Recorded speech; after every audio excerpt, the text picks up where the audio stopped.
знаю, вот это если...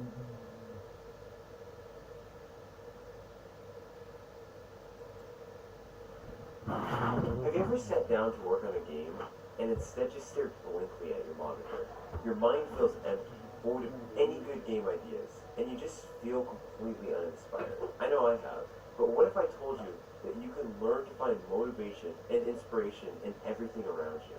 In order to tackle such a difficult subject, we had to bring in the big guns. Yes, none other than the monster tri-man himself, Geoffroy.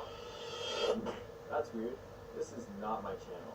Well, whatever. I am so excited to talk about motivation, so let's get into it. Now, before we talk about how to find motivation, it's important for us to understand that motivation comes in three phases. And these are inspiration, infatuation, and determination. Today we'll only be covering the first two, but if you'd like to learn more about determination, Reese and I did a video on his channel talking all about it, so definitely go check it out. So starting with inspiration, what is it and how do you get it?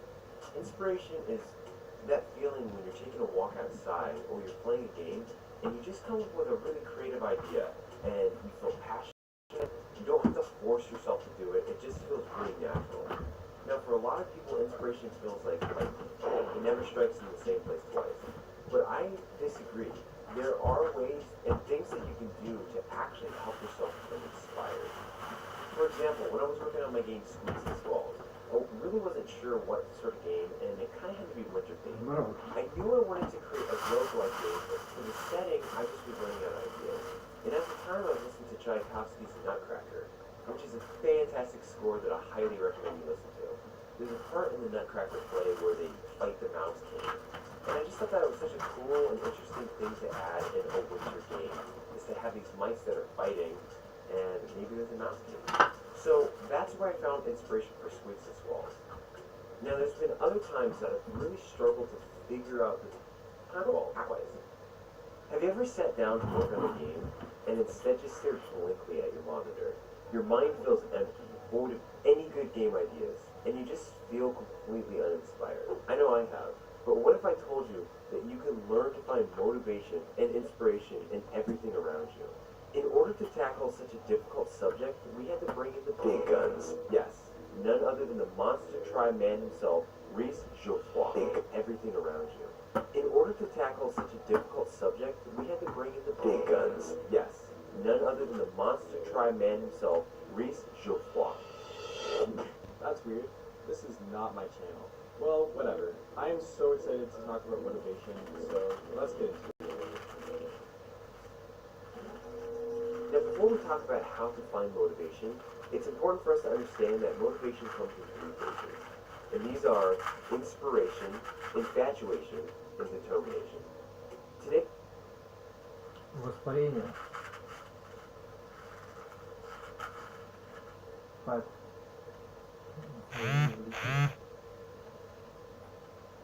Возьмешь, что ты возникаешь.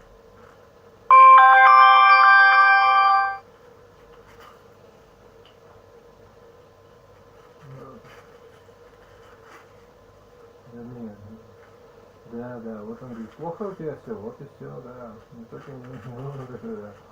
Я понял уже. Сиди-ка я. Мне фортепиано надо, и деньги нужны за него, понимаешь? Вот, за игру на фортепиано я имею в виду. Ну вы тупые просто не понимаете простых игр. Ну нет, ну что, издеваются просто, наоборот, понимаешь? They will only be covering the first two, but if you'd like to learn more about determination, Reese and I did a video on his channel talking all about it, so definitely go check it out. So starting with inspiration, what is it and how do you get it? Inspiration is that feeling when you're taking a walk outside or you're playing a game and you just come up with a really creative idea and you feel passionate about it. You don't have to force yourself to do it. It just feels really natural.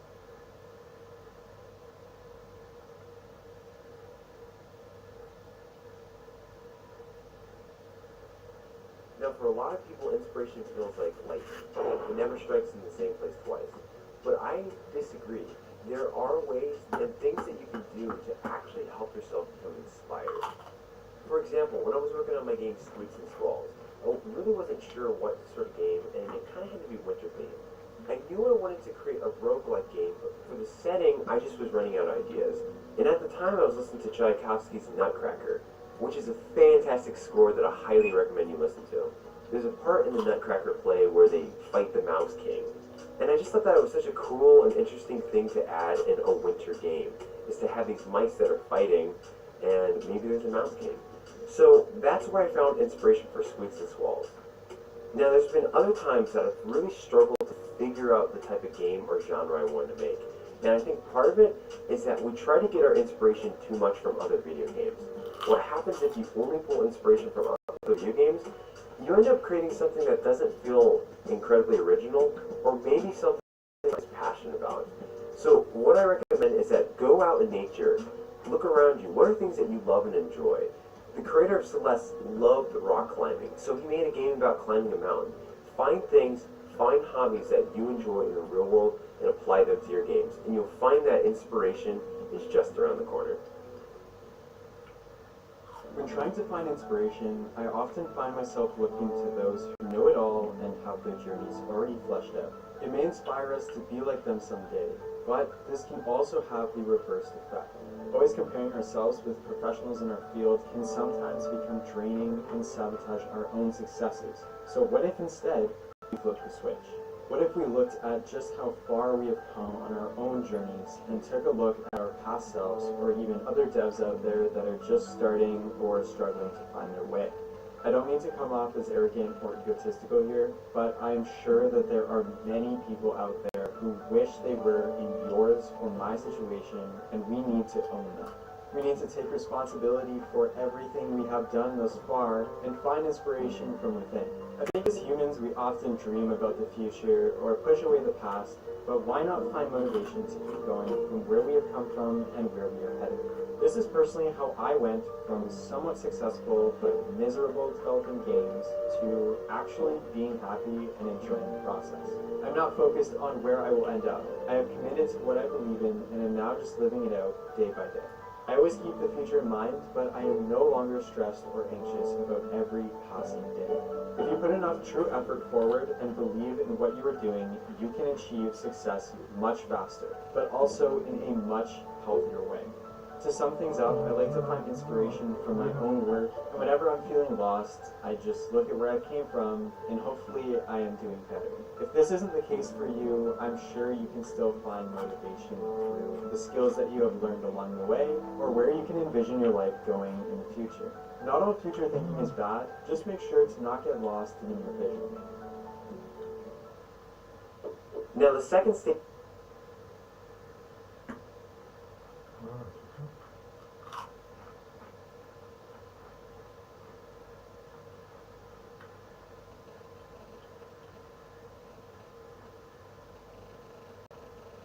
Блин, сволочь.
показываешь эту штуку, иди нафиг.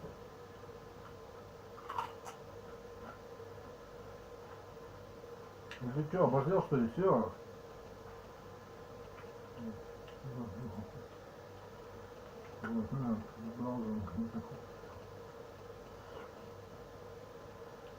Понял.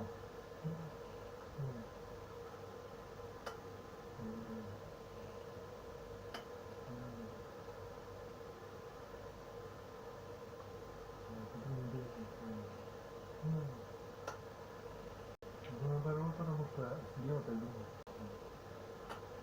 Да наоборот. Да наоборот. Да наоборот. Да на, вот это есть. Оно самое есть.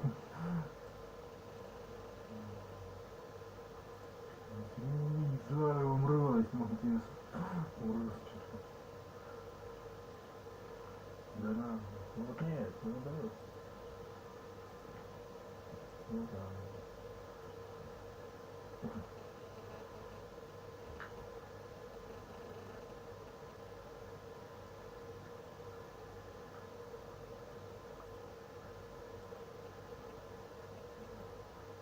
Determination. The controlling or deciding of something's nature.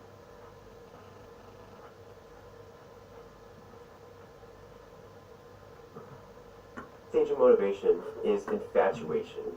It's a period where nothing is wrong with your game. Everything is perfect. You're excited. You're addicted to your game. You can't stop working on it. But the problem with it is it's this temporary feeling of love. You don't really love your project. You just are kind of in love with the newness of it. And here's where I can find myself getting messed up when working on a project. You think that infatuation is the motivation for your game. So you're passionate about it, and after a week or two, that infatuation wears off. And instead of feeling excited about working on your project, you actually start to get really bored and irritated and frustrated with your project, and you see all its problems afterwards, but then you end up just dropping it. And here's the thing, infatuation is not motivation. It is a tool to help you launch into a game or a project. So we understand that inspiration is the idea, it's the conception of a game or a project. And then the infatuation period is kind of like the kindling for the fire. It just builds up this fire to get you passionate about your game so that you get started. But when all of that goes away, that's when the determination comes in. Because the difference between motivation and determination is that motivation generally is a feeling. It's this emotional response to, hey, I saw this thing and it made me inspired and I'm infatuated and I just want to work on this thing. When determination is, hey, I don't feel like doing this, but I'm going to do it. If you feel like you struggle with finding that determination, then I honestly encourage you to go check out Reese's channel and to watch the video we did on it. Ultimately, motivation is a major topic and something I would love to talk about more in greater detail, but I hope this helped you get a better sense of the cycle of motivation. And next time when you are going through the motions and you notice it happen, maybe you can push through further and be like, oh, this is just this part, and I know I need to move on to the next stage. Also, I just want to give a huge shout out to Reese. His channel is fantastic, and he's just a life giver. He loves to encourage people, and he's working on a fantastic monster battler game called Monster Tribe. It's amazing. Check it out. It's going to be coming on Kickstarter soon, and you know I'm going to be backing it. If you have any questions or things that motivate you, please leave them in the chat. I respond to every single comment. It's important for me. It takes me hours, but I do it because I love interacting with you guys. Also, if you want to support the channel, make sure you like and subscribe. I know we've been doing a little bit different videos here, talking more about general motivation with game dev.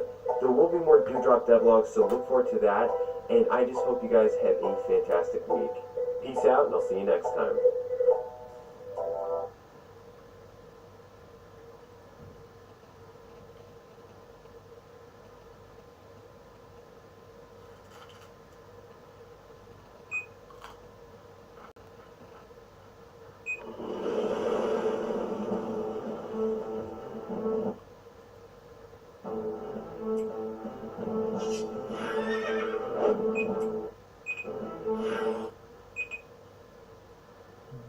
Нахер.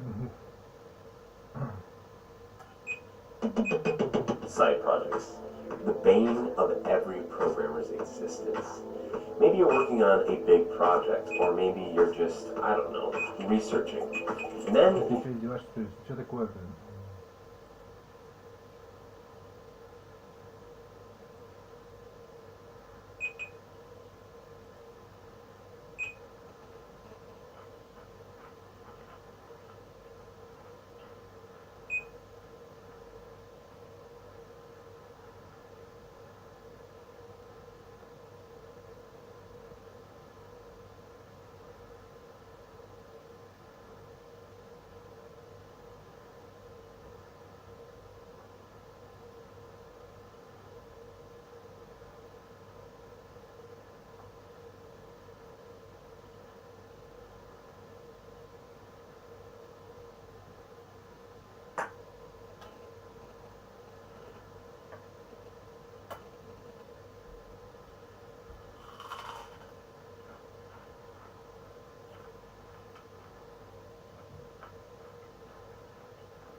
Hey guys, my name is Thomas Brush. I'm the creator of a game called Pinstripe.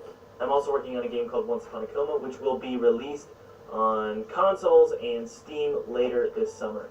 I want to talk about are thinking about starting your first game, or maybe even finishing up your first game and thinking about how much money is this game actually going to make. Well, I can't give you the exact figures, right? I'm not God, I don't know what's going to happen with your game, but I can give you a philosophy to live by, some rules of thumb about the very first game and how much money it's going to make. But before I tell you about how much money your first game is going to make, I want to talk about Skillshare.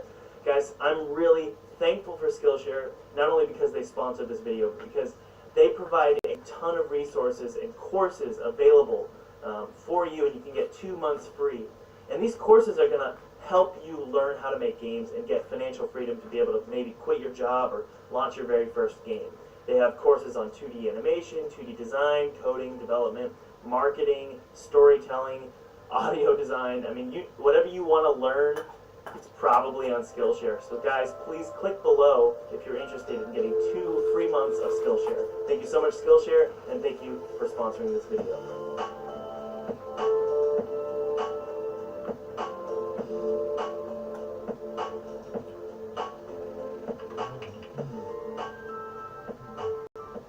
Alright, let's start off with my first game, okay?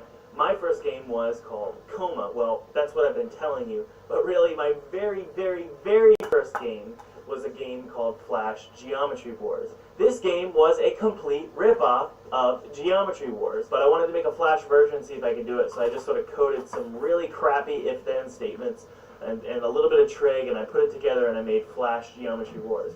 And this was my very, very, very, very, very first game, and it made $0. And then I made Coma. Wait, nope, that's not true. And then I made a game, I think it was called Pan's Apples. And that game was a game about Peter Pan, and you could fly around and collect apples.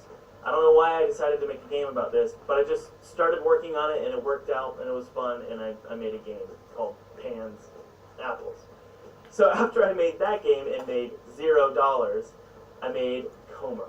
Now Coma was my first real game, even though it was a free Flash game, and that game ended up making about $20,000. But that wasn't from sales or even ad revenue. That was from selling it, everything, the whole IP, and that's intellectual property. I sold the entire IP to a publisher. I eventually bought it back, and I'm making the sequel right now, but that's a long story. But overall, you can see that my first 3 games, in terms of sales numbers and ad revenue, was $0. I made a couple $100s here and there, and I think with Coma, maybe I made a couple grand off of the ads. But overall, when it comes to game sales, it was nothing, right? And I think this is a really important thing to remember. I wasn't making games to make money. I was making games because I wanted to.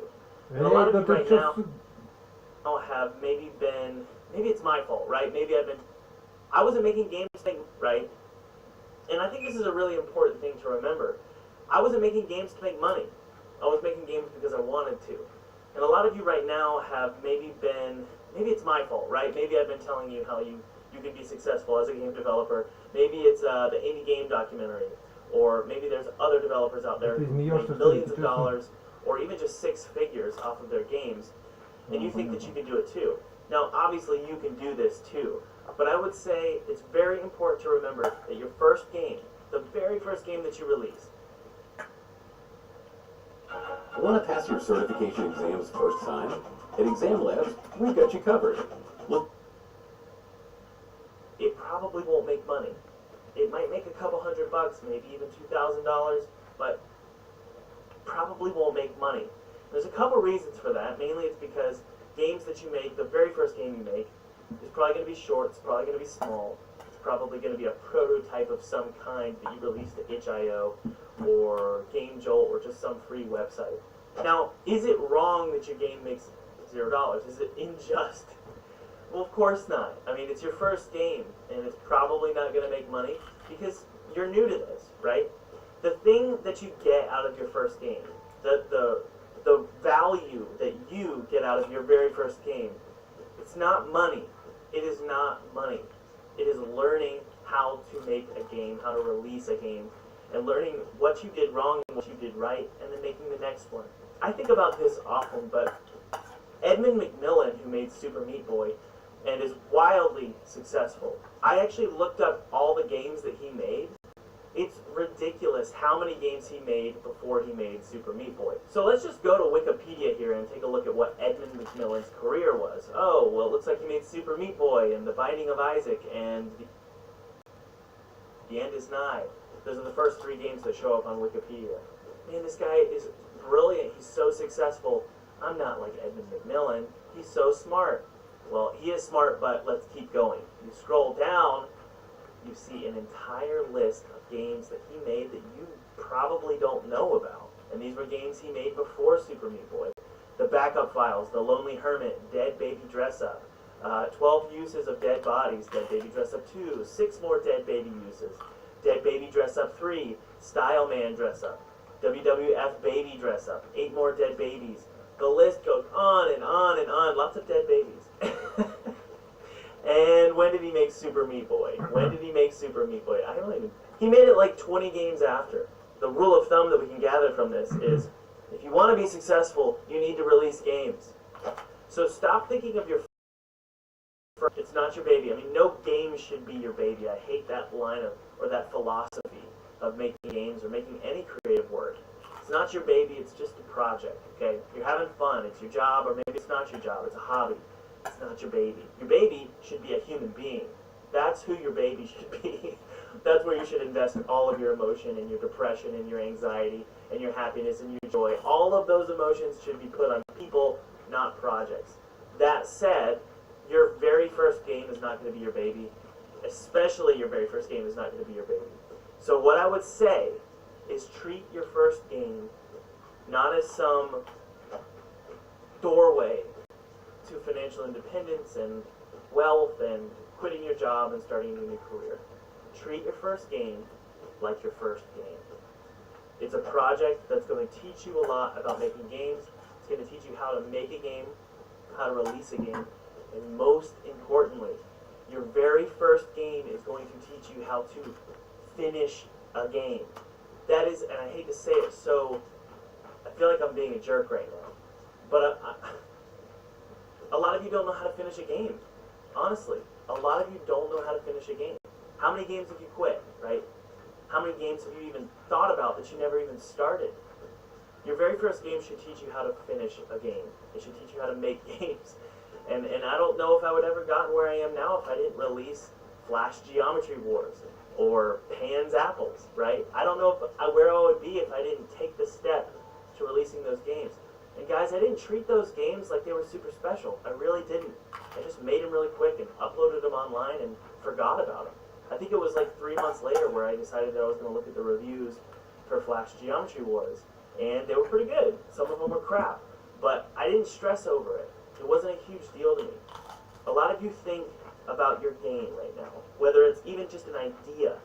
You think about it with such anxiety and stress, and you're worried about what people will think.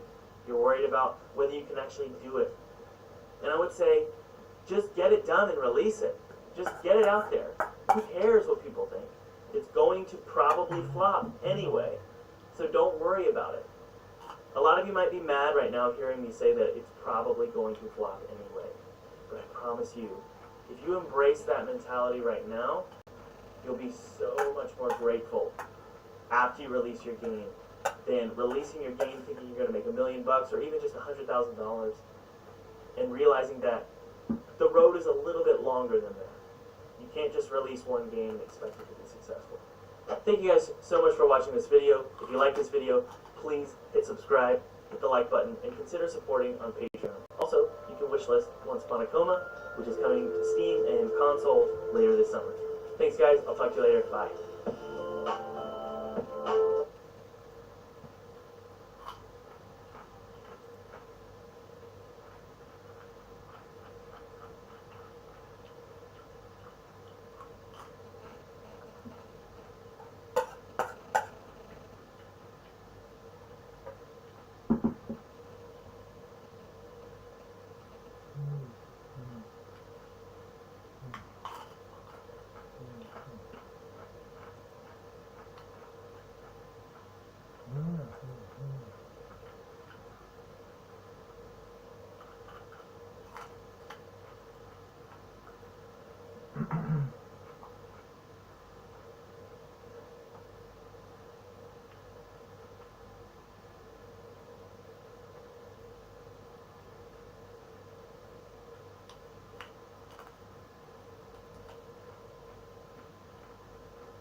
Губил с нервов.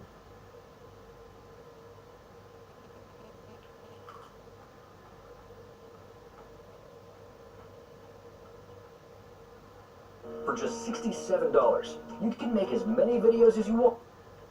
You don't have to pick up a camera or use any fancy editing.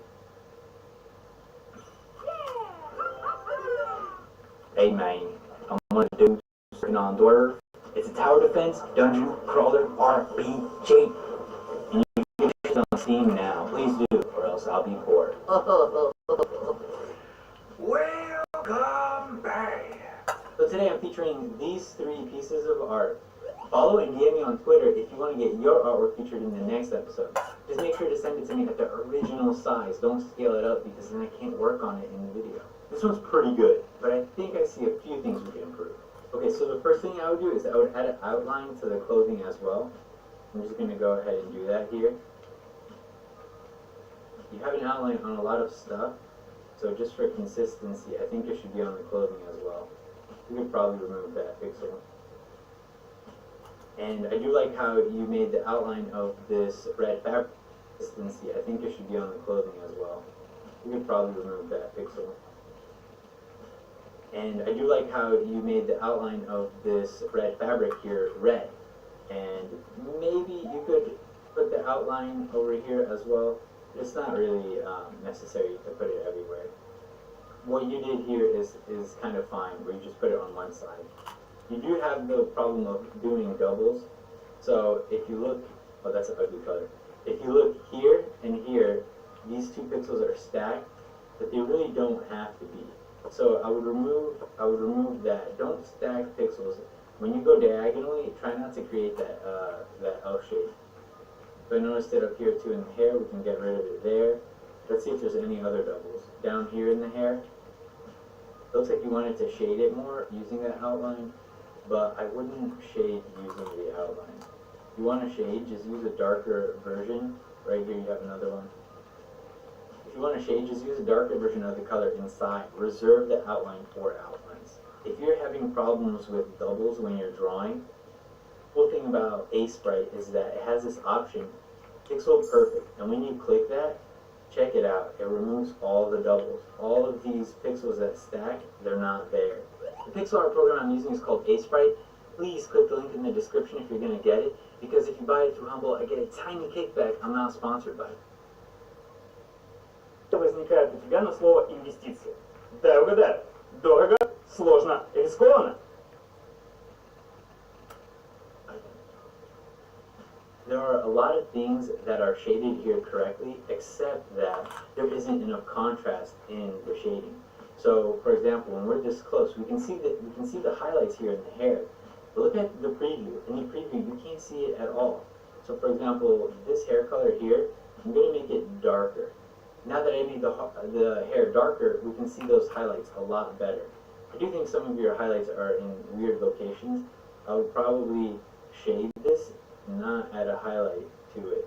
So I'd probably do something like that. I would shade it in this part and then highlight the top.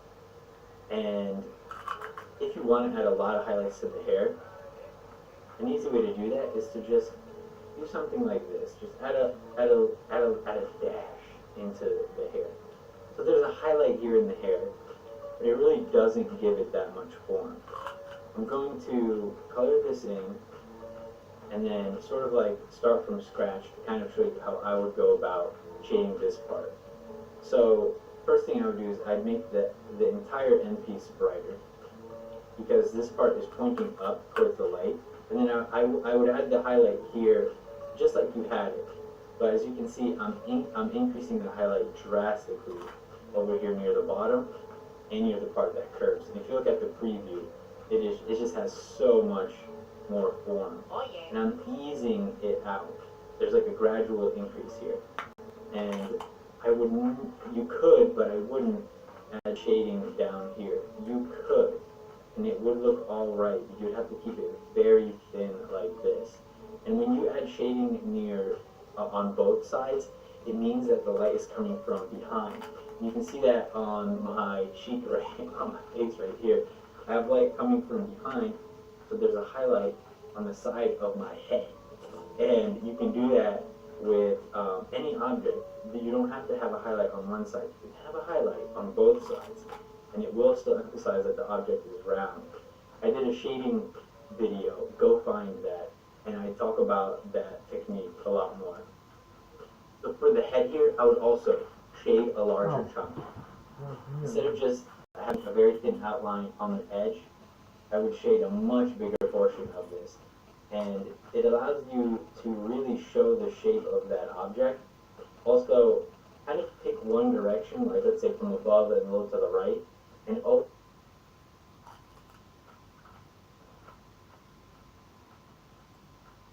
add a lot more shading there. And that's how I caught up on Premiere Pro real quick so I could edit these videos. Skillshare is less than $10 a month with the annual subscription. And the first 1,000 people to use the link in my description will get a free trial of Skillshare Premium.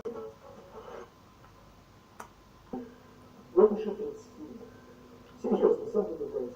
Буддизм, даосизм, шаманизм, все. I would add a pixel here just to make it look like there's more of a thread coming off of it. If you look at the preview now, it looks more like threads coming off of it. And then these lines here, you can also have some around the waist, because there'd be wrinkles. There'd be wrinkles right around the waist, you know. That's a good spot to add highlights as well. If I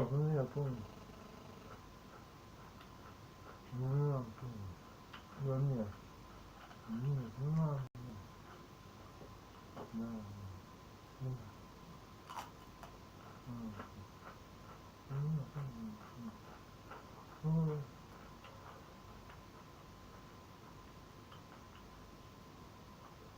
Нет, понял.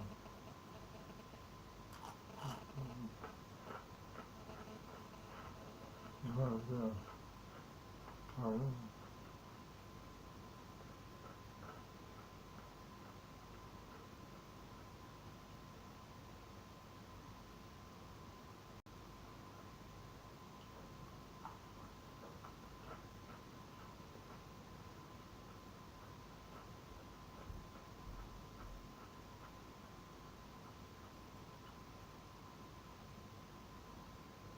GMTK Game Jam for 2020 began on the 10th of July. At the time of writing this script, 5,306 games were submitted, and this video is about one in particular, Living Labyrinth. Before that, however, I'd like to thank the sponsor of this video, Core. Core is an exciting new game development platform. Keep watching for more information on that later in the video. Having been out with friends earlier in the evening, I got home with 5 minutes to go until the start of the jam. Made my way upstairs to my computer to watch the live stream, just in time for the theme announcement. This year, for 2020, the theme is out of control. I was a little thrown by this theme at first, not gonna lie. Last year's only one was super open and this felt a bit more restrictive. Nonetheless, I got to work brainstorming some ideas. An hour or so in, I still wasn't entirely sure what I'd make, and decided to go join my friends again at the pub. It was there I had my first idea. I got home, sketched out my plan for the game, and created Drunk Game GMTK 2020 in Unity. Started grabbing some ideas for visuals from Pinterest before getting to bed, ready to start work on my pretty questionable idea the next morning. I awoke to the realization that Drunk Game GMTK 2020 just wasn't going to cut it.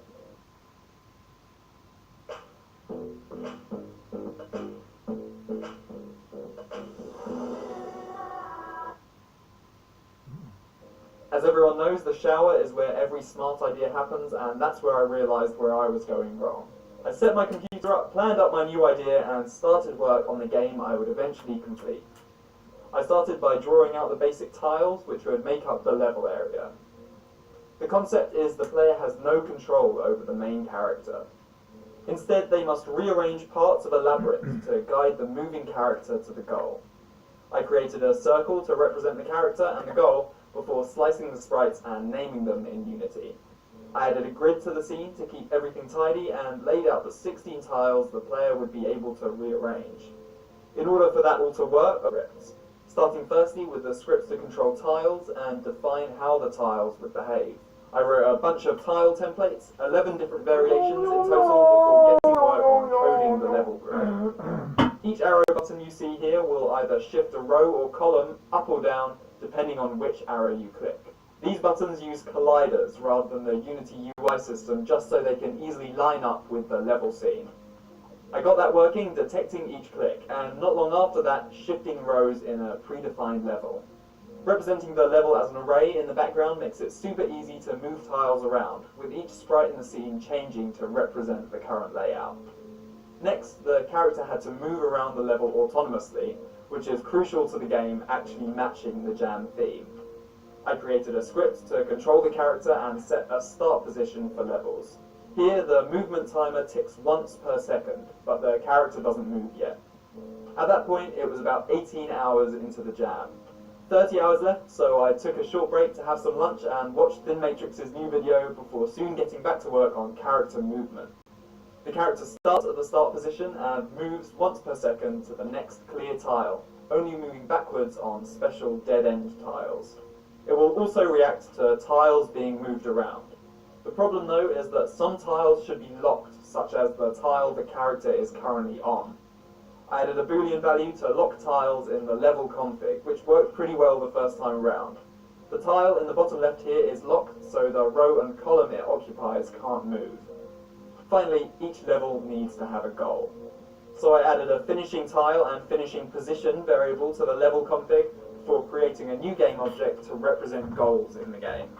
While I was at it, I added a placeholder reset button, just so the functionality is there. I assigned a reset event to that button and set up a level for testing. Levels are just scriptable objects that can be outlined as a series of drop-down boxes. Sick of the boring white placeholder art, I thought it was probably about time to think about making the game actually look good.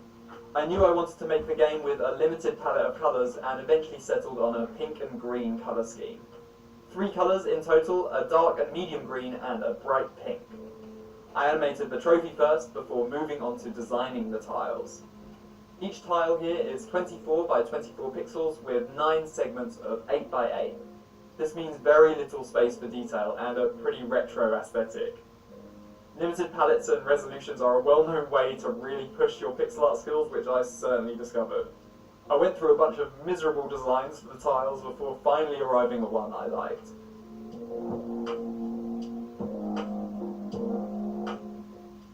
With all of the new tiles drawn, I imported them into Unity and tested them with the level. It looked good, but all the small details made it quite hard to make out the paths.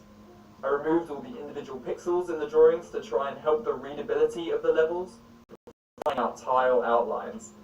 It's pretty safe to say they looked absolutely terrible, so I quickly removed them and decided to draw some control arrows instead. I then set up the trophy animation I made earlier in the day, and the result at about 11 PM on Saturday night was this. I always like to have the gameplay down by the end of day 1 so I can spend day 2 polishing and bug fixing.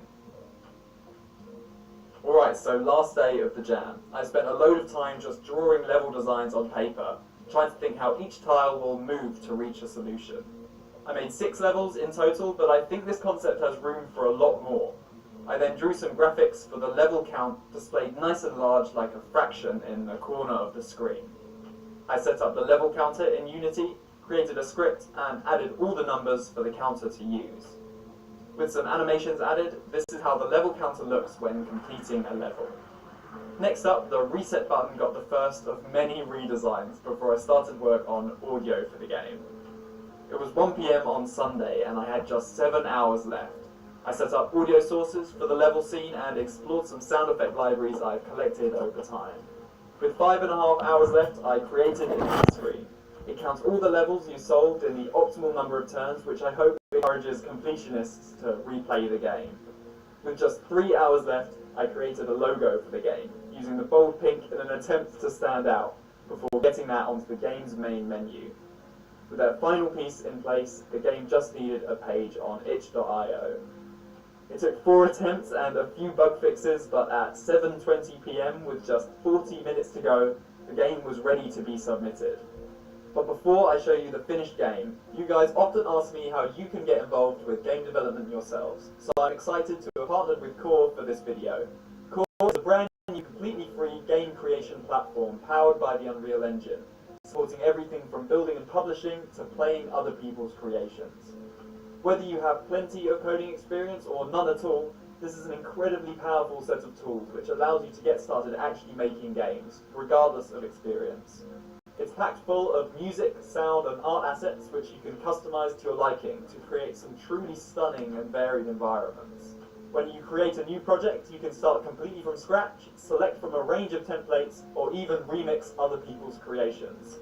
The creators host a range of community events to get some inspiration from, including the current Secret Spaces Game Jam, with a pretty insane prize pool of $3,500. It's super easy to get started, and if you follow my link in the description, you can download Core and get started making games.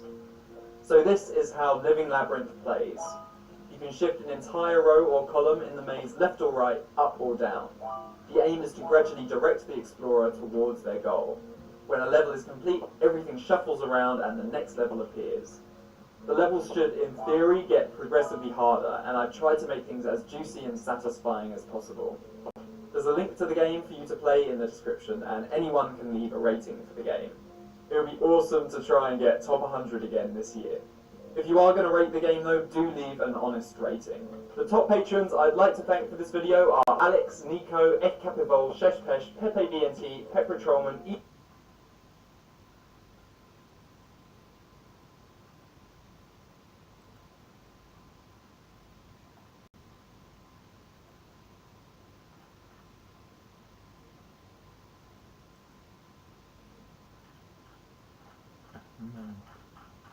Mechanical problems.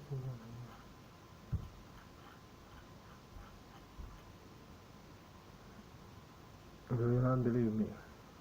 Вот нет, вот нет, Don't get me wrong. You got the wrong.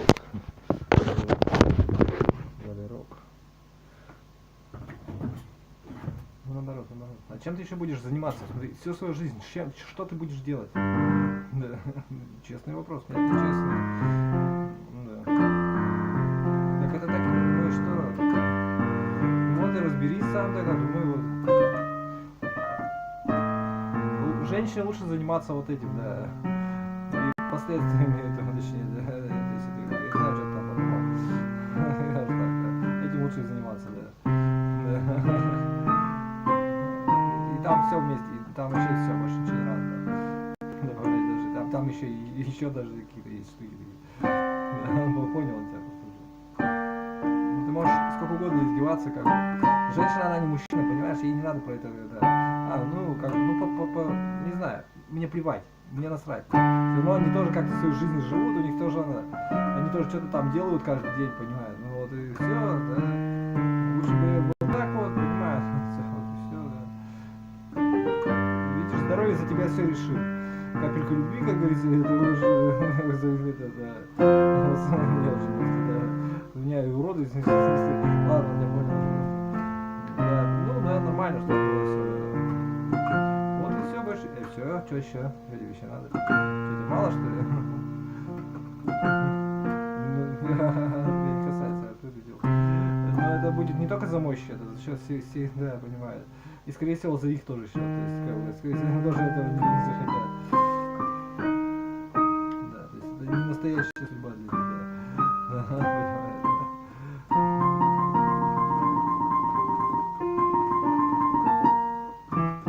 Выходит, что да, я поняла. Ну да. Ну ладно. Ну просто абстрактная судьба, просто абстрактно, я не понимаю. Ты что, роскошно так живешь, я просто...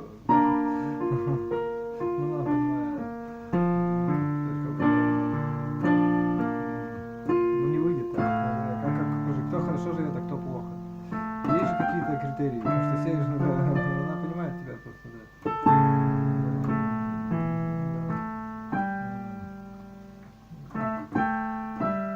Ну да, можно и так сказать, вообще в целом, да.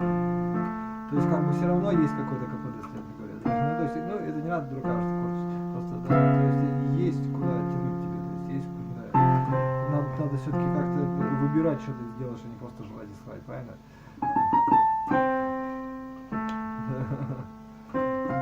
Да, понимаю, да. Ну ты же не муравей, не травя. Вот они вот жрут, срут там, понимаешь, целыми днями. То ты не сможешь там прожить.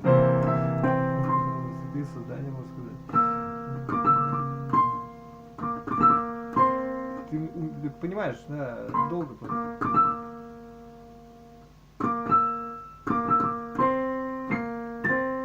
Ну что, не так, что ли?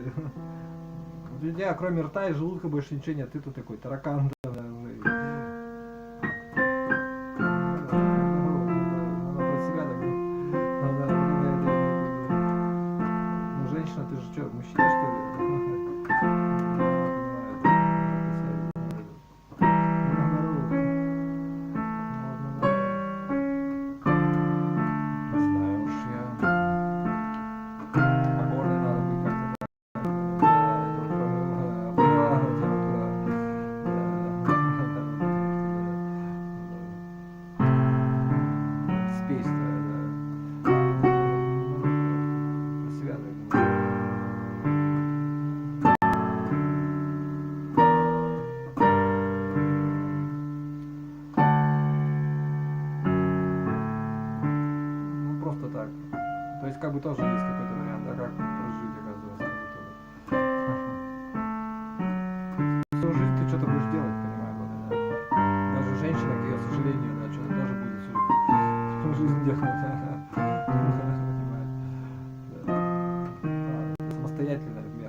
зачем, что ты извращаешься? Там, да, вообще, да.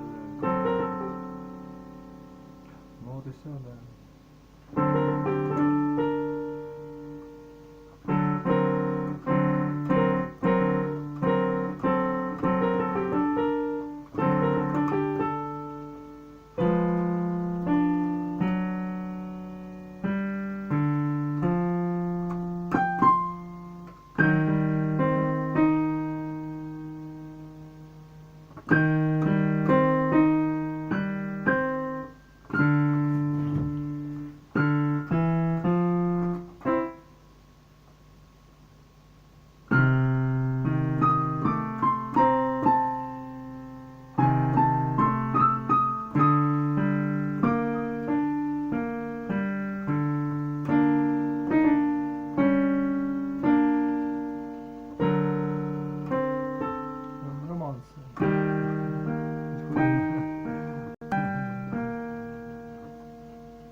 Нет, интересно что-то.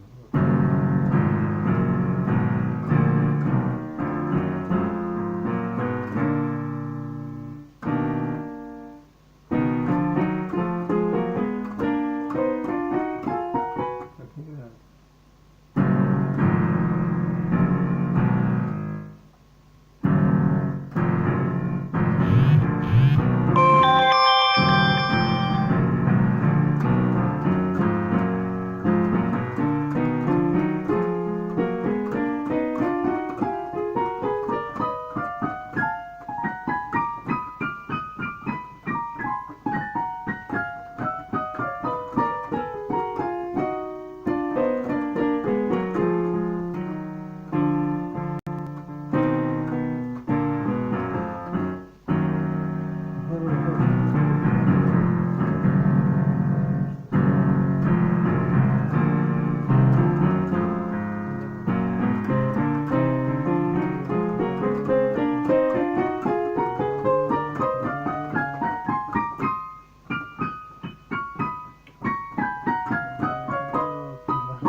Не пиши уже ничего о себе, да, блин, нравится.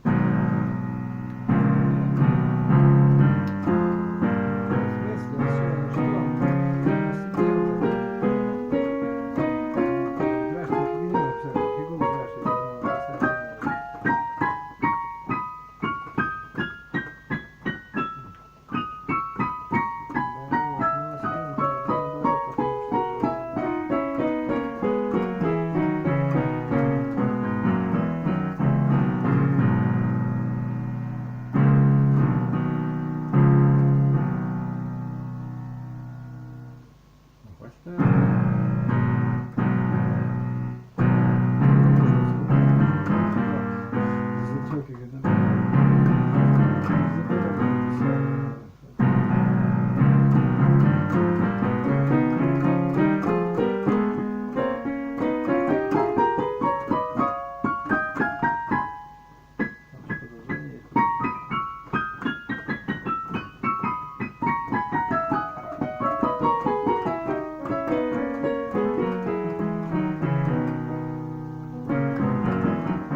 работать, тренироваться, как бы, да. Тренироваться, да, это и есть оно самое. Ну все, так, а что ты еще будешь делать? Ну, за деньги, да. В форме работы. Ну, я не знаю, уж сам как ты будешь. Ну да. А как ты можешь лучше жизнь прожить? Самочку добавь что-то, и всё. У нее своя жизнь. И очень скоро только за это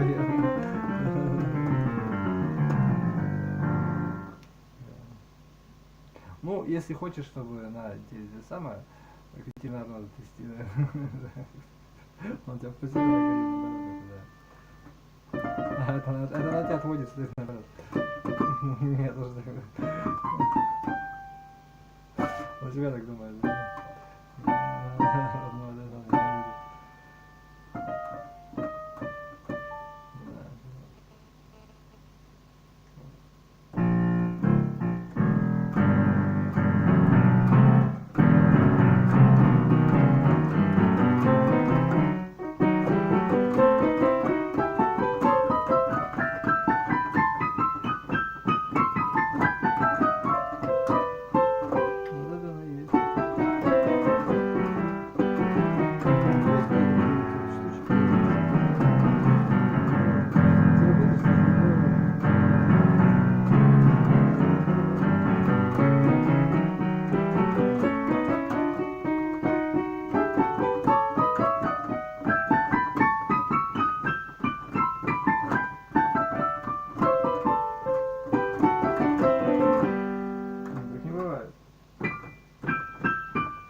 Так.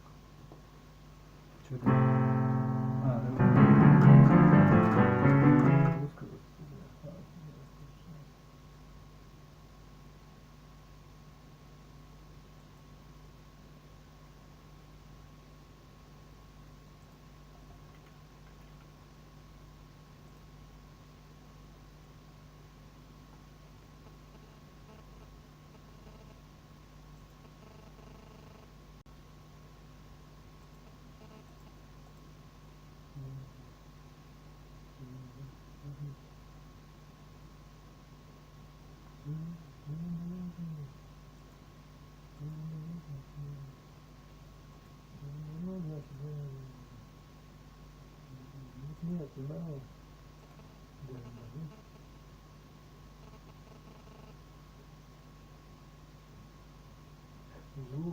Зуба там это.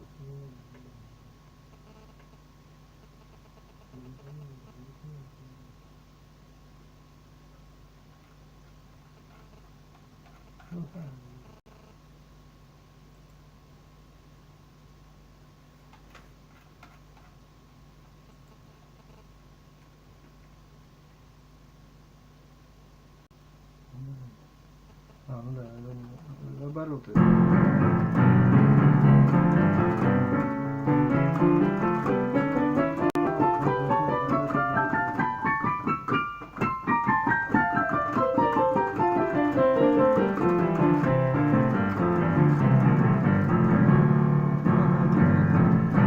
У меня жизнь не казенная, понимаешь?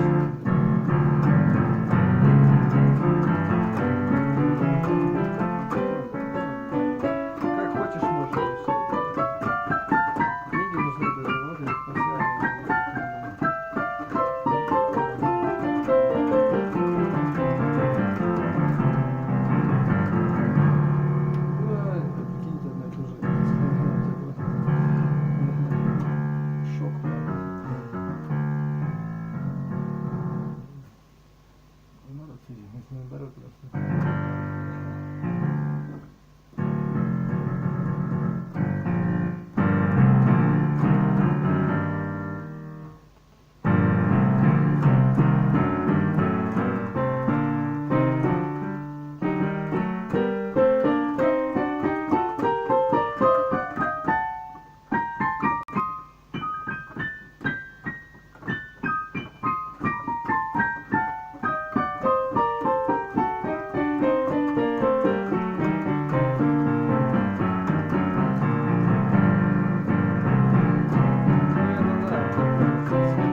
так я думаю всегда, блин. Про меня так думали,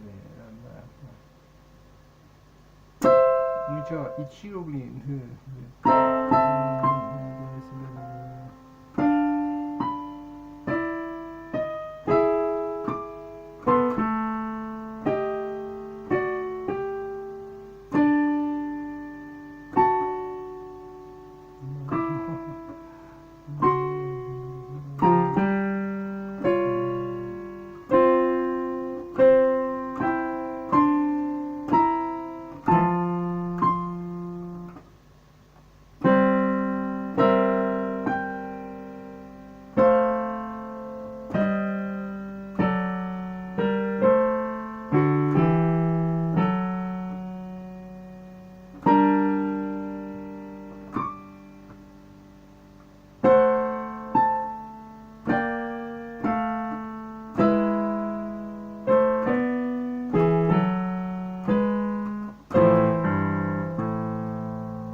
Обратиться надо, да, она себе, да, говорит, ну да, ну и что дальше,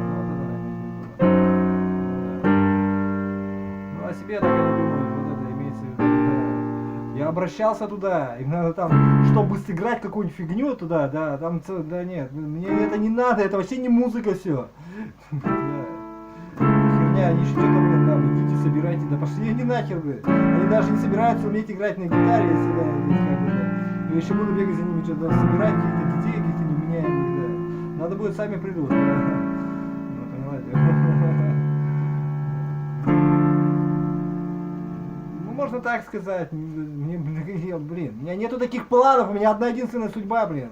Не судьба, а жизнь, блин! Ненавижу тебя, специально, блин. Да. Судьба, да что за бред, блин, специально эту драму создаю. Жизнь у тебя одна единственная, да, понятно. Что с тобой у них свои жизни. Да.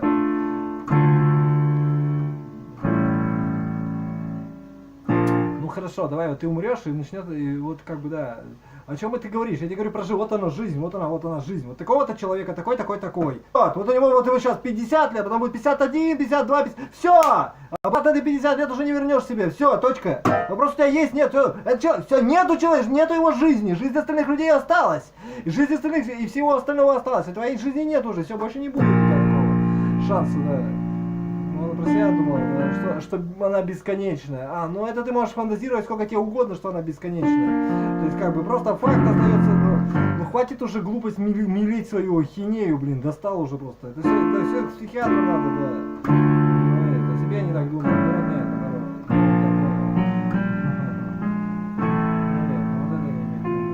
вот это истинно самое. Вот эти тебе говорю, вот она единственная у тебя жизнь, где ты будешь хуйней заниматься, блядь, чужой, блядь. Да, и даже не бизнесом, да, понял, да. Да, и то есть не то, и тебе не попутно это даже. Засунь свою, знаешь куда, да. Еще бегать за ними что ли будешь? Да пошли не нахер, блядь. Я тебе объясняю, вот это не музыка просто потому что, да. Вот это вот музыка, да, это не музыка, нирвана и все остальное, да. Ну просто, чтобы тебе коротко и ясно объяснить, то есть, да, туда жизнь свою вкладывать нельзя, понимаешь, тебя, да. Если тебе дают деньги на какое-то время, да, у тебя пальцы будут заняты хотя бы чем-нибудь исполнительским, голова хотя бы там, в аккордах каких-нибудь, в нотах каких-нибудь. Ну да, просто, ну, тебе, ну да, вот и все, да, ну, свои, что ты говоришь, да. Так нет, ты вот и понимаешь, да, тебя, да. Мне-то какое дело до ваших детей? Пошли не нахер все. То есть, как бы, если бы еще была что-нибудь человеческое, хотя бы вот черный, да, тогда ладно, это вообще не музыка, что там говорить не о чем, да. Надо будет сами научиться, да. Ну или, да мне плевать вообще, блин, да. У меня одна единственная жизнь, я за нее отвечаю, понятно, не отсюда. Ну да, ну как хочешь, может, да хоть, ну и что не так-то, наоборот, потому что, да, вот она и говорит, да. Ну да, ну ищи там рэперы себе. Нет, у них тоже свои жизни единственные, да. Это все иллюзия, потому что вранье это. Каждый таракан по себе, да. Это твои проблемы легионные, миллионные. И это все знают, понятно. Это просто тебе удобно врать, как бы, и ходить во лжи, поэтому ты и говоришь, что здесь ты вот от коча жизни ты за них ходить. Не вранье это все, да. Ну, я про себя говорю, да. Ну нет, наоборот, ну я понял, да. Вот и все, блин. Ну вот, и что, ДК шмыка, где они, эти ДК ваши шмыка? Ну да, вот я понял. Да всем насрать, все живут свои какие-то там, да, путинские деньги отрабатывают там, еще что-то не делают. Мне вообще путинские, они на самом деле там, это самое, как бы, вроде как, типа того, да, двое надоели, это все воняет от этого, вообще ужас как-то, да. Я просто тебе объясняю, что, да, они делами даже не занимаются, у них свои какие-то дела там надуманные, да. Понятно, да. И ничего страшного в этом нет, как бы, да, это меня не касается, да. Ну да. То есть вообще ни до тебя, ни до чего вообще, да. Да, то есть и как бы, да, типа того, да, ну, получше, да. Ну, наверное, нам, да. Сложно организованный социум, для чего? Это выгода общества всего, да. Да, вот выгода всего общества, чтобы ты был продуктивным мужиком, блин, сам за себя. Понятно, нет, да. Чтобы конкурентов у тебя не было, даже не в этом, да, уникальным, значит. Ну, кто как понял уже, да, понимаю. Ну, значит, всех убить надо, да, то есть, но за это общество тебя как раз наоборот делает, да. Я поняла просто. Ну, да. Ну, не политики, да, надоели уже со своей платформой. Ну, вот я и говорю, вот я одна единственная жизнь, чего я буду ее бегать сейчас, буду за какой-то херней.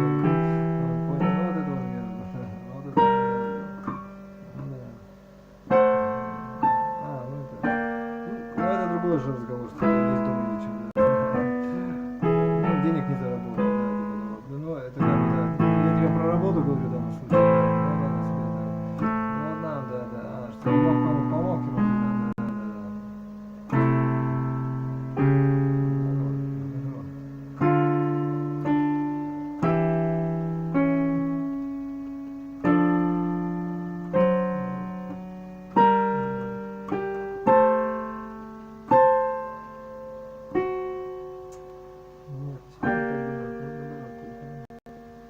занимайся чем не попали, да, тогда так и надо, конечно, да.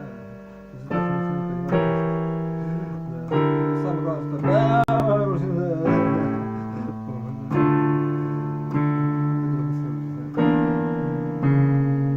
ну, а что ты сделаешь? КПД 0,3%, понимаешь? 0,00% выживает. То есть, как бы, да, это следующий уровень. Ну, ладно, понял ты меня, короче, да. Я просто...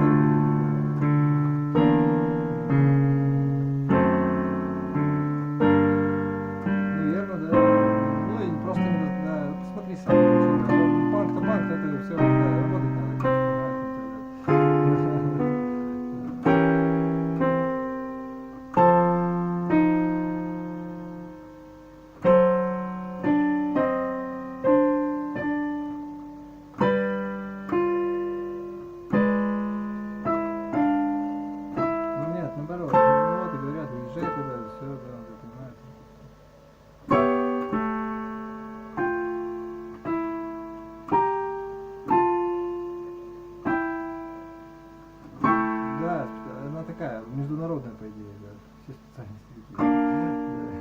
почему-то не все запады начинаются.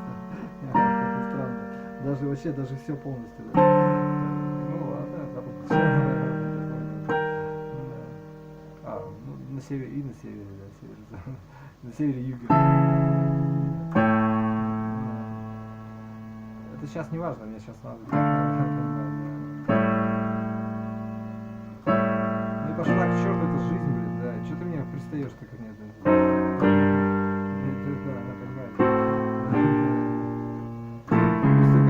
Да, все, да, она того не стоит, понимаешь? Ты умрешь, и тебе стыдно будет за то, что как ты живешь, да. То, что ты сейчас считаешь правильно, честно говоря. Да, понимаешь?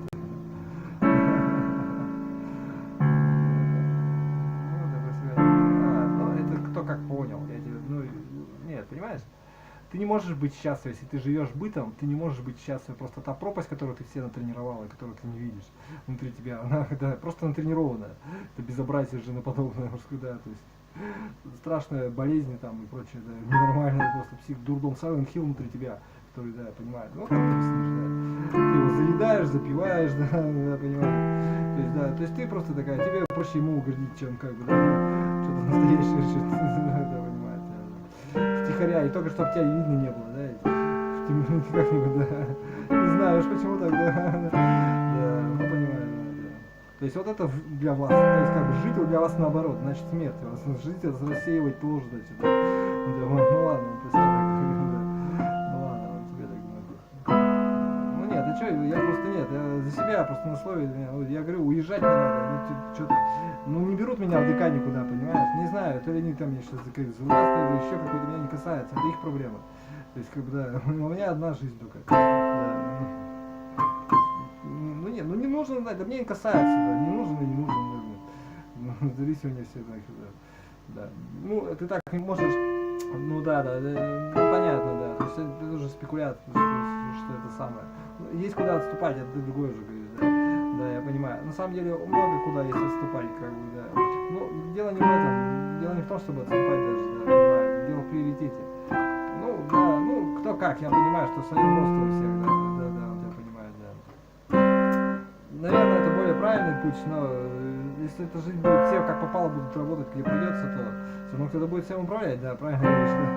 Кто-то будет все это решать, понимаю, в плену быта всего лишь оказывается, да, как хочешь называй, там, уже надоел просто. Да, то есть, за него стыдно же потом может стать, понимаешь? Не касается, да. Кому какое дело, что там кушаешь, что-то не кушаешь, да. Что ты остается, да, то есть ты себе что хорошее делаешь. И ты вот с позиции изнутри, да, это все же потребление. То есть, понимаешь, то есть потребление, ты здесь ничего хорошего не делаешь ни себе, ни людям. Да, ты понимаешь, вот тебе это, да, не свои родни в том числе, да, люди это вообще не собирают, да.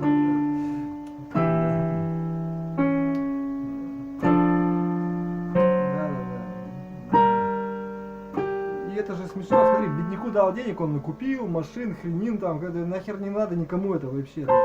Идиоты, блин, кретины, натурально, это преступное мышление гопника, преступник, который пришел в ресторан, пошел, там, понимаю, да, ну тебя понимаю, то есть расточительство преступное, да, кровь этого мира просто по ветру пускать, да, понимаю, да, отвечать будешь, да.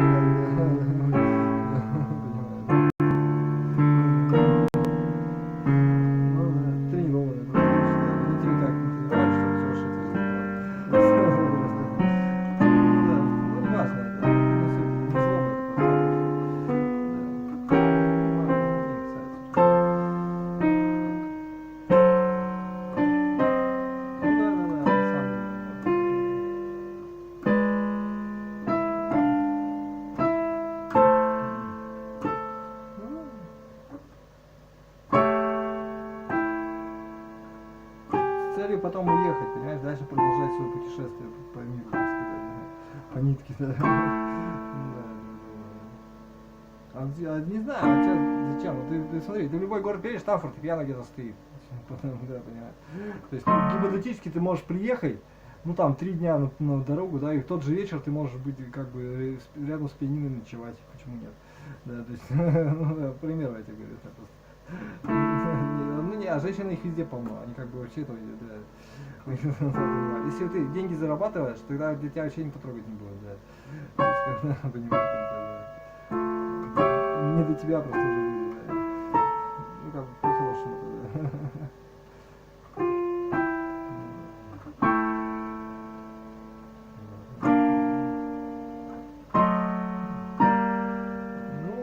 Ну ладно тогда. Там возможны варианты различные. Если женщина бесплодная, она, конечно, счастливая. И сознательная, и бессознательная, да. То есть, она будет добро тебе в мир твой сеять, мужское.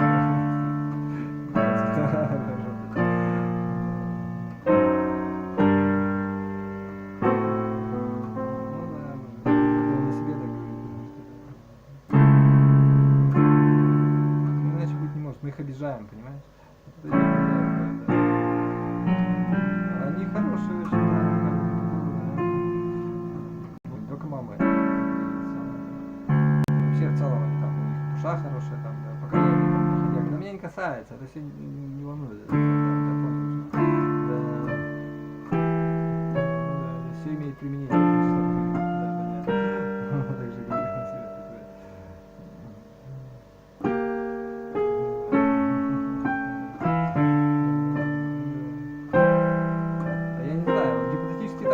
Лучше, чем твой собственный, там, ну как бы такой собственный, да, владелец, чем быть мамой, как бы, да.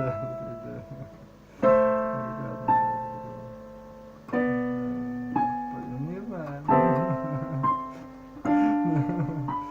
Уронил хоть все, когда по тебе говорю. Нет, я мамой не стану, как ни старайся, да.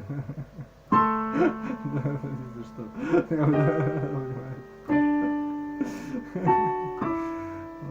Ой, не надо, да. Ну это не самое, правда.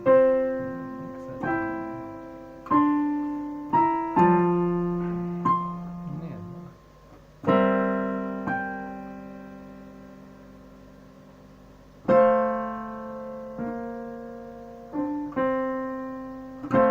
Как я стану пианистом, если я за это деньги не буду получать еще количество дней, там, и не буду заниматься как-то. Интересно, как ты это мыслишь, да, понимаю, да. Ну, да, про себя говорить, да, ну, это есть, да, ну, это, да, так, просто, да. Ну, слабость, что ли, да. Смеется так, втихаря.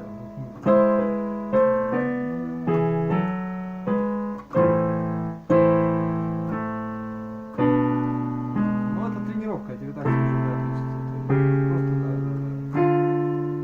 И правильно, мысли тоже тренируются.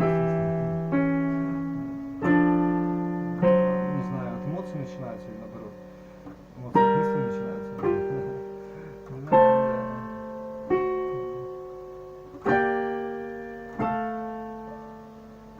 Короче, это все объем работы, скажем так. Ну, то есть, не смирение, да, то есть тебе надо, вот тебе надо и все, да. Ну да, кайф, да, счастливо, да, ну, да, то есть просто продолжаешь, как бы, да, какой-то, да, ну, можешь получить, что надо только, да, а твое-то что, тебе что надо-то самому, что-то ведь надо, да, делать. Ну, можешь просто истину искать свою, все равно делать концерт. А скиллы какие у тебя будут? Что, писателем будешь или что, блогером? Может и так, кстати, но это уже надо конкурентоспособность, да. Не только это надо, что, да. А это все ложь, да. Да, если глядать сразу туда, конечно, да. Понятно, да. Да, вот видишь, да.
надо, значит, не умеет он играть просто и все, да, понимаете. Вот надо, да, вот этого я боюсь, понимаешь, а играть-то не умеет, да.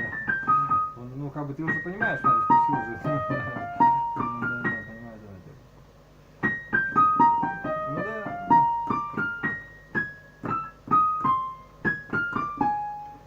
Ну да.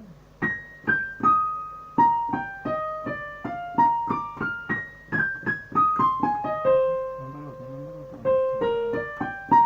ну так, сориентируюсь как уже. Ну ладно. Ну ничего, и все равно ты не понимаешь, то есть, когда, ну, рабочие обязанности, все, да, что-то понятно, да. То, что надо, да. Тебе никто не мешает, все, так оно все и есть. Вот, да, оно ничем не отличается. Вот это все, да, да. Ну, понимаешь, короче, долгая история просто, да.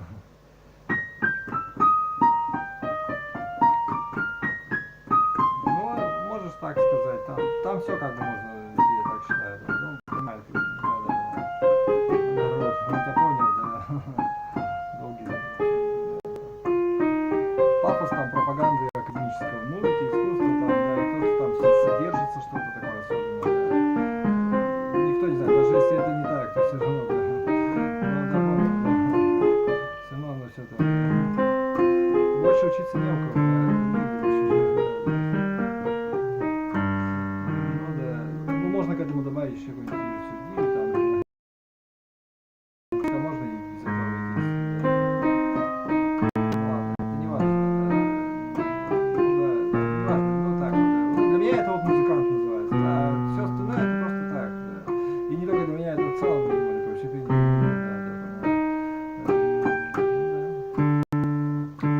индийская культура, да, вот это умеет, да. Но нет, он о тебе так думает просто.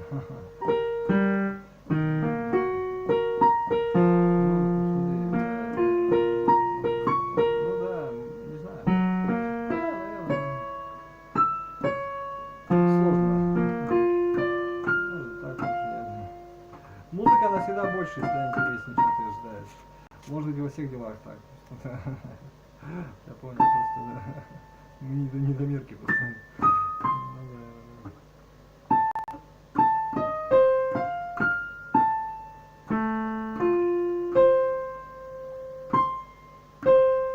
Ну, другой, там дифференцирует, да, короче. Это не важно, все равно не будет идти, там, да.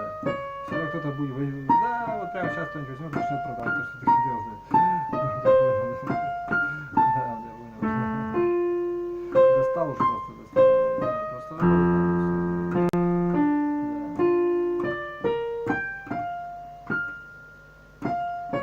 Да. Ой, не надо, лучше не делать просто.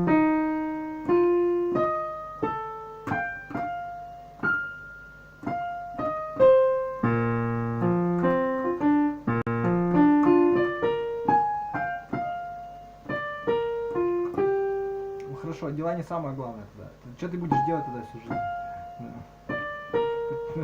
Ну, я понял уже, да. Ну, да. А ты, да, понимаешь, ответ. Еще как, да.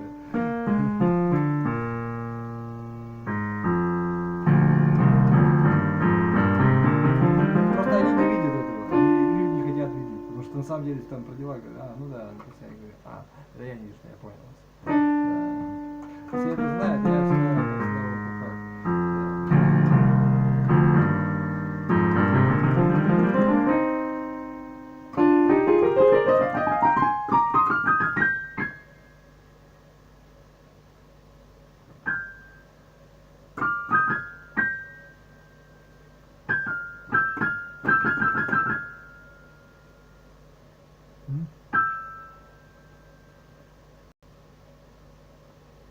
Что такое?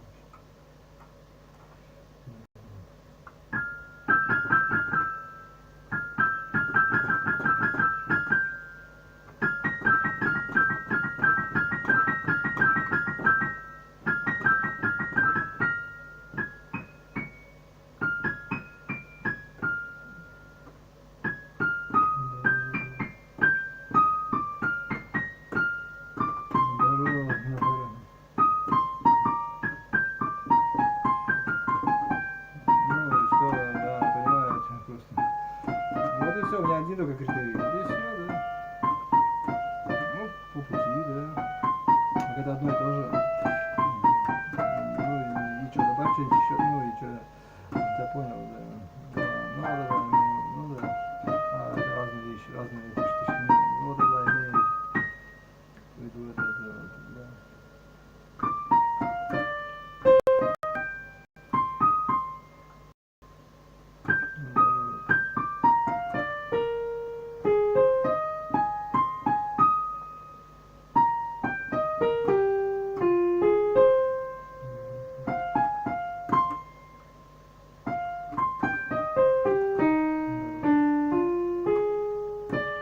О чем ты несешь? Да он про себя и думает это. Да. Боишься уезжать просто, да, я понимаю.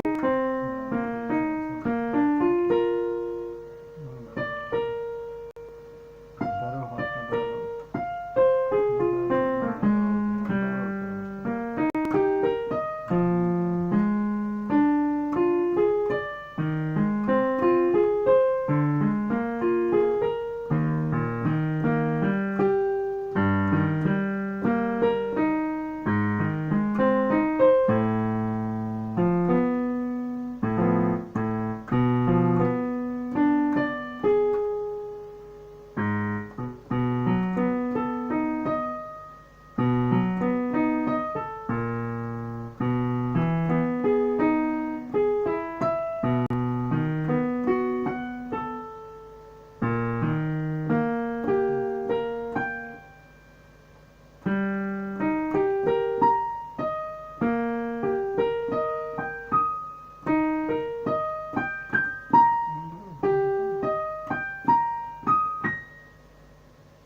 как бы с одним местом, ну, я понимаю.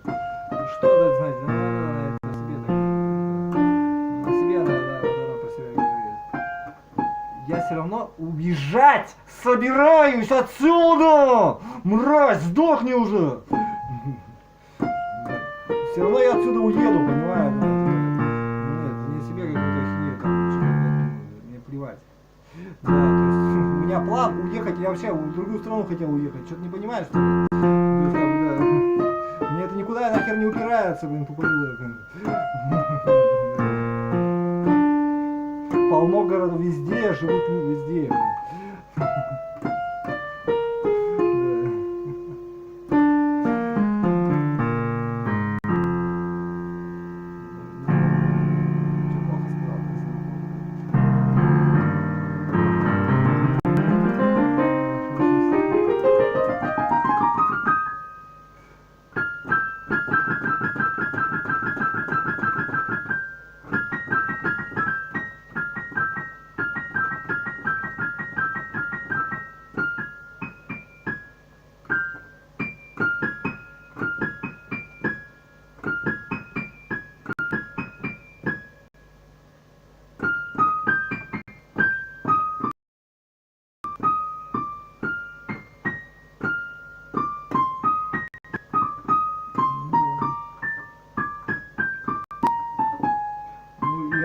Я тоже коню говорится, да.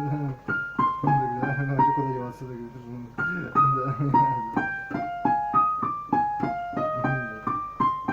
Ну, это кто мне это себе, так, да.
Еще добираться, вот как бы, чтобы вот это все сейчас будешь раскапывать, ну это можно тоже по-быстрому действительно все равно. Ну да. То есть это столько суеты, да, еще у тебя денег даже нет, вот я понял. То есть, ну понимаешь, да,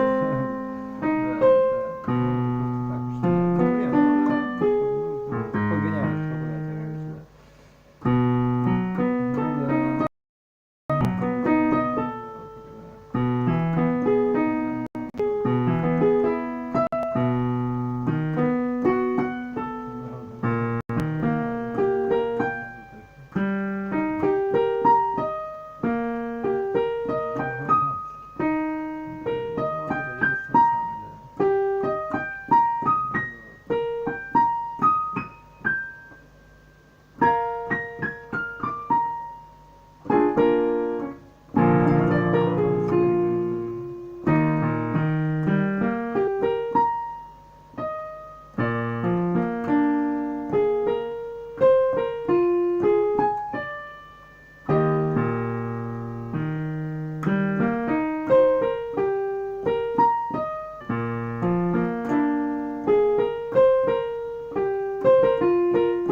поняла, да.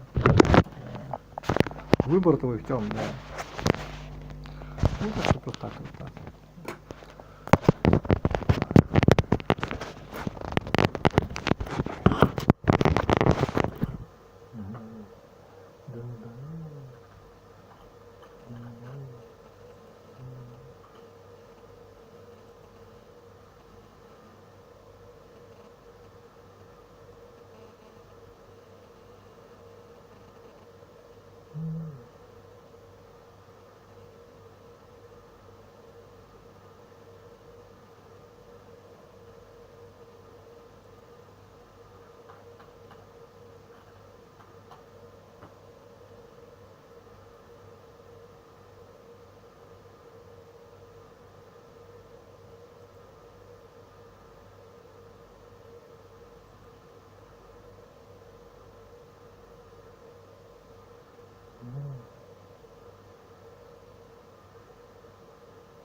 Ну и что?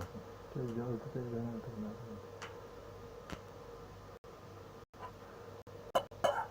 Нет, наоборот, ну нет, наоборот, не надо, да. Вот это видишь, она.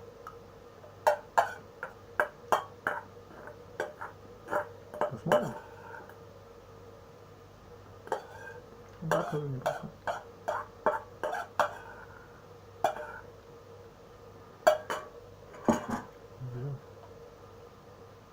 Понимаешь, это очень вообще просто, да. Да. Ну это, да, пусть как хочешь можешь называть, да.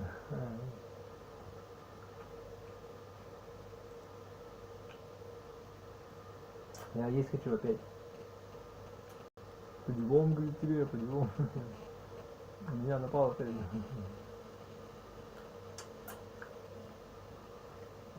Чеснок, ни лука, ни чеснока. Нет, лук еще есть. Мне тоже неудобно тут. Что неинтересно работать, что неинтересно работать.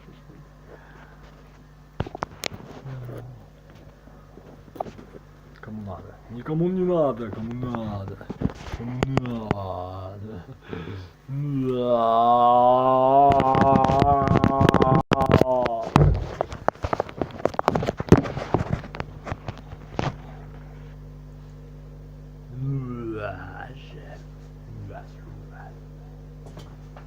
Да, круглая.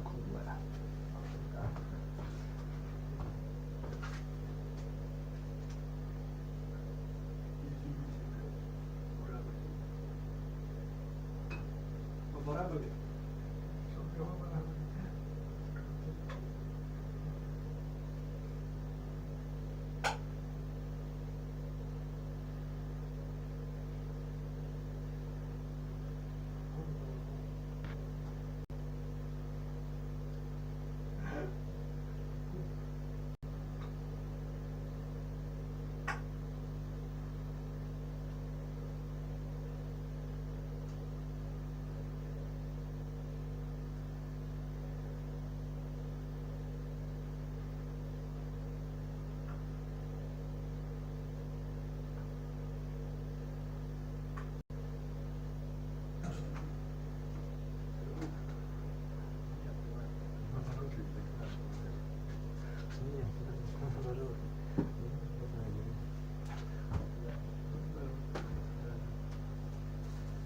Ну хорошо, я развиваюсь, это самое. Хорошо. Сами делаете это, ладно.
So it's officially been more than 2 months ever since I started working on a 2D platformer game, and I believe it's a good time to stop, reflect, and evaluate the progress I've made so far.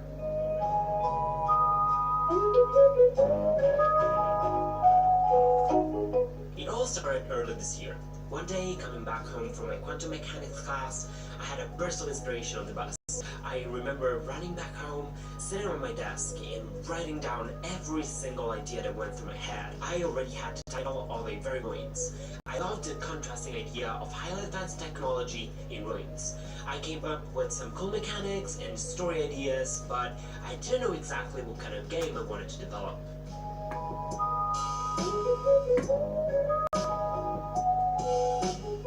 Fast forward to August 2019, I had the chance to play Hollow Knight for the first time, and oh boy, I had a great time with it. I loved the feeling of exploration and discovery, and I just wanted to create a game which would deliver to the player a similar experience. And that's how my development journey began. At this point, I only had very little game dev experience and almost no art experience whatsoever, but I believed in my ability to learn new skills, so I just got to work. Also, on top of that, there are really no excuses in 2019, since you can find all the learning material you need online. So at first, I thought that I would go for an art style similar to Hollow Knight. So let me show you here my first attempt to non-pixel art sprites. Yep, they suck pretty bad. So I decided to switch to pixel art. I got a sprite and bought some Udemy courses and tutorials online. I'm gonna leave all the links down below so you can check them out. And I just started practicing and practicing. Needless to say, my art is not the best, but I'm getting better and better, and the sprites just got the job done. As for the engine, I had already played a little bit with Godot earlier this year, so I thought I'd keep developing on this engine. I also bought a Udemy course for Godot. And of course, YouTube helped immensely as well. Here I need to do a big shout out to Game Endeavor, whose tutorials has helped me immensely. So now let's review what I've managed to develop so far during these first 2 months. So I've got a character with idle, run, jump, fall, wall slide, and impact animations. The character can also create an aura around him, shoot projectiles, break tiles according to the color of his aura, go through energy barriers, perform a melee attack, and teleport. He's pretty badass, to be honest. I've designed 2 separate tile sets. I've got a rock grass tile set and a ruin style set, which allow me to create some pretty interesting levels. I've got a hazard area to make the platforming more challenging, and a cool active presence of the character, and charted him in full speed. You can also just tap away without getting damage, which is pretty fun. I also started implementing an energy point system, which is used to perform many tests in the game, and the points that you get are displayed in the upper corner of the screen.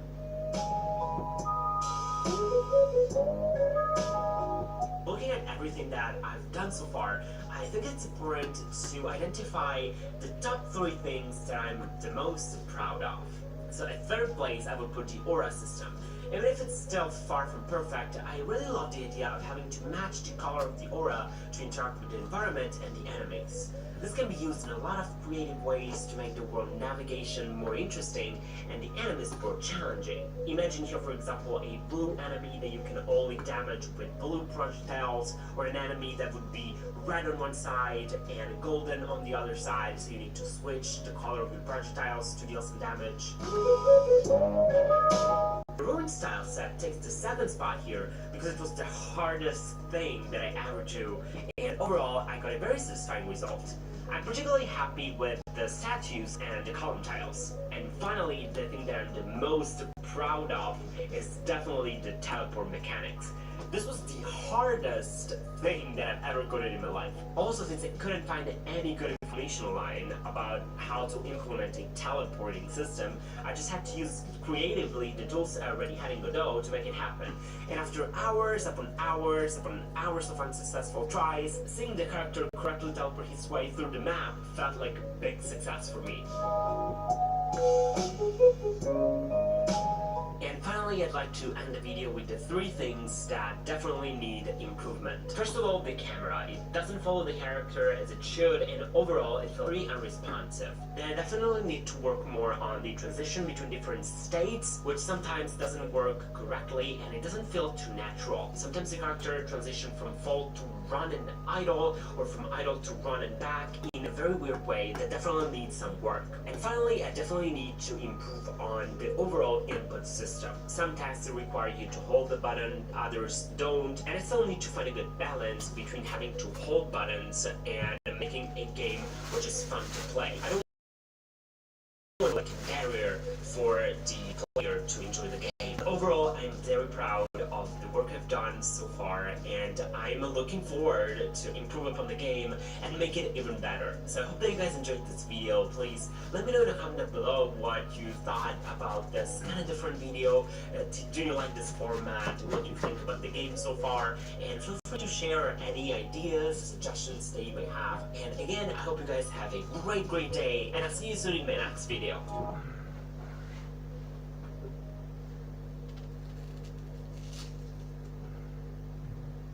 Стой!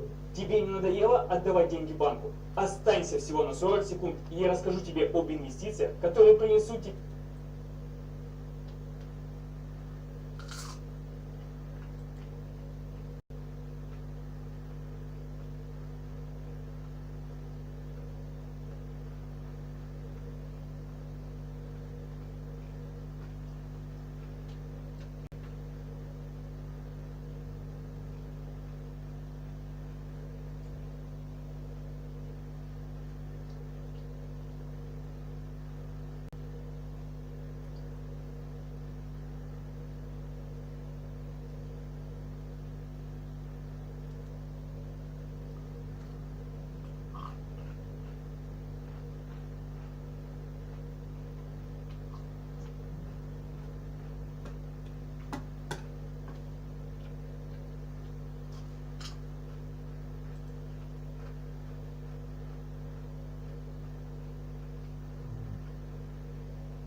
Hello, welcome or welcome back to my channel. My name's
Пропустите эту рекламу, если вы кайфуете от вашей...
Так это и есть это наш там?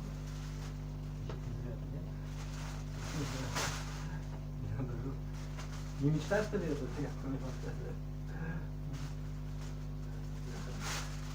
А, у тебя жена, понятно. Хорошо, на какие деньги ты будешь жрать, срать? Коттеджи покупать. Ну да.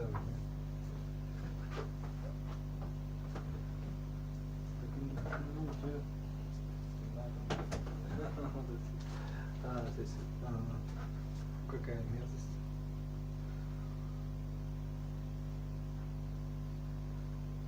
Не, ну это как бы это просто в раковом виде. Испорчено просто вариант, да, то же самое. Не бесплатно, то есть крайний вариант это когда бесплатно, а не крайний вариант это когда просто понимаю, там, ну, такие, ну да. Ну, оценен по достоинству, что ли, того, да. Ну да. Уж не знаю, по какому есть. Да, не знаю, да, по женскому. Нет,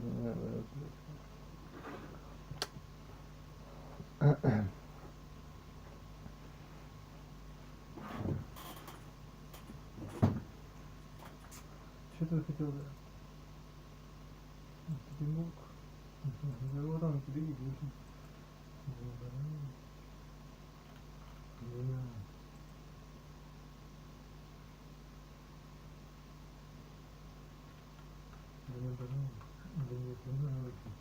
Нет, понимаю.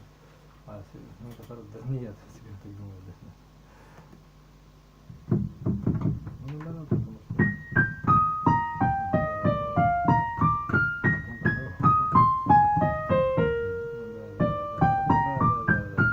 Не принимается, психиатры не принимают ваши... Завтрашнего дня тем более, да. Бизнесмены даже, да, ну не важно. Все, на короче, жизнь не понимает, что...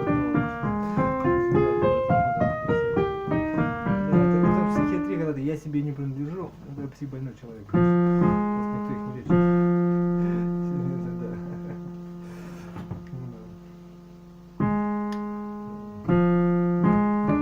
Ну, не знаю, вот женщина еще она может кому-то поддержать, хотя, опять же, не изучать риск, да.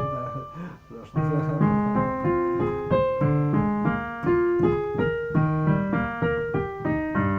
так устроено специально. Может, с любой стороны вообще зайти, все равно то же самое.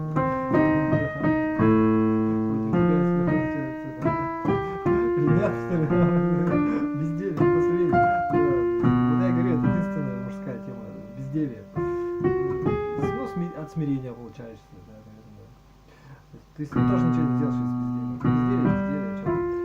Да, ну, да. Опять же, я смирение от надо. Что-то хочу, что-то не надо, как мужику. Да.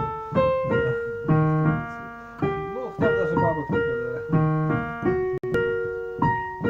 Это серьезно, да, ну, видишь, порядке, да. Ну, ладно. Это не деньги, это получка как бы.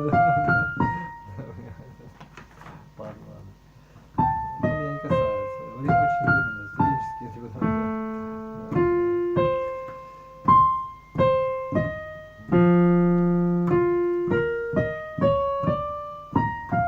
Ну, если ты студент, то чему ты учишься и куда?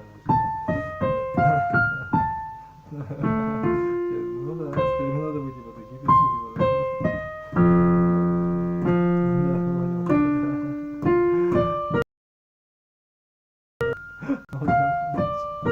Все будет,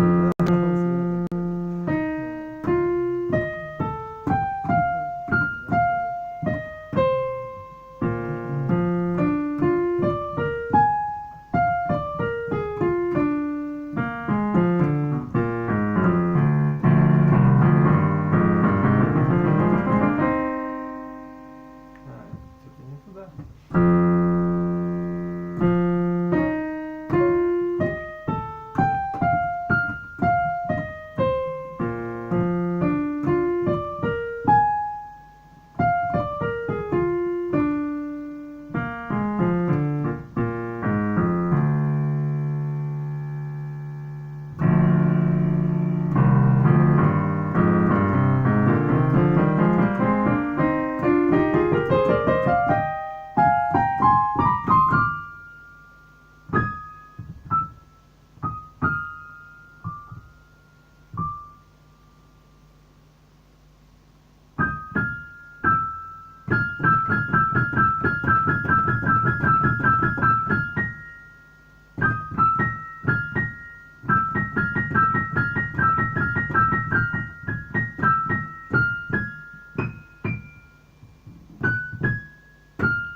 Ой. Что такое?